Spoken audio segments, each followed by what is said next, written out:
যদি মনে থাকে আজকে এখান থেকে বেরিয়ে গিয়ে আমরা কোথাও একটু সময় নষ্ট করবো না। আমরা বুক চিতিয়ে লড়াই করবো। আমরা বুক চিতিয়ে লড়াই করবো এই কারণে যে মোদীজিকে আমাদের পশ্চিমবাংলা থেকে বেশি আসন দিতে হবে, তার জন্য সমৃদ্ধটাকে আমাদের জেতাতে হবে। আজকে আমরা দুটি কারণে আমরা বুক চিতিয়ে লড়াই করবো।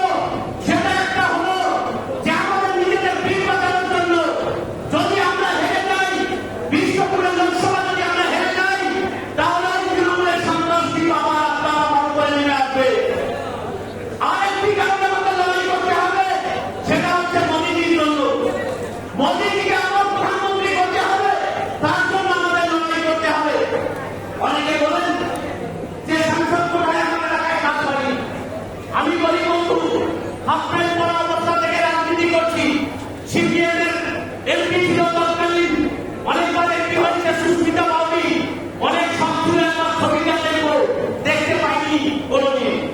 আপনার এলাকায় যারা প্রশ্ন করেন সাংসদ কোটা থেকে কাজ হয়নি, বিধায়ক কোটা থেকে কাজ হয়নি, আপনি সেই আপনার এলাকায় গিয়ে একটু খোঁজ করে দেখুন। এই স্বাধীনতার পর থেকে আপনার এলাকায় কোনো সাংসদ কোটার কাজ আপনি দেখতে পাবেন না। আজকে তৃণমূলের কিছু লোক ওই রাম কংগ্রেসরা কিছু চায়ের দোকানে বসে থাকে, বুড়ো খানগুলো তারা ভুল বোঝায় মানুষকে। সাংসদ কাজ করেনি, এমএলএ কাজ করেনি, বিজেপি কাজ করেনি, এই সমস্ত ভুল বোঝায়। এসব ব্যাপারে কিন্তু কেউ পারবেন না।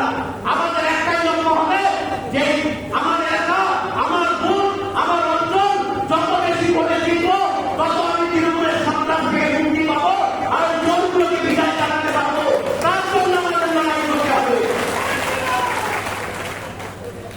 আজকে 2021 কথা বারবার বলছি আপনাদেরকে, আমরা প্রথমবার বিধায়ক হয়েছিলাম।